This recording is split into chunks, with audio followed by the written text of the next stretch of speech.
মুক্তিযোদ্ধাদের চিকিৎসায় ১ কোটি টাকা বরাদ্দ। কিন্তু কঠোর শর্ত, নজরদারি আর ব্যয়সীমা ঘিরে শুরু নতুন আলোচনা।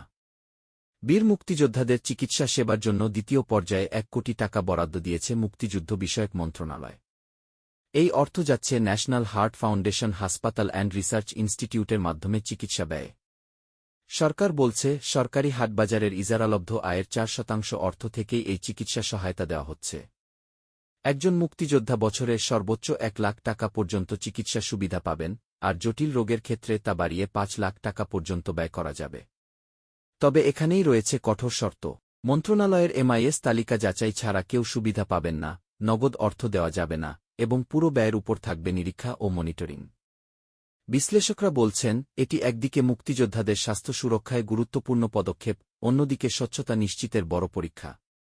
কারণ অতীতে ভাতা ও সুবিধা বণ্টনে অনিয়ম নিয়ে বিতর্ক উঠেছিল। এখন প্রশ্ন, এই তহবিল কি সত্যিই প্রকৃত মুক্তিযোদ্ধাদের চিকিৎসা নিরাপত্তা নিশ্চিত করতে পারবে?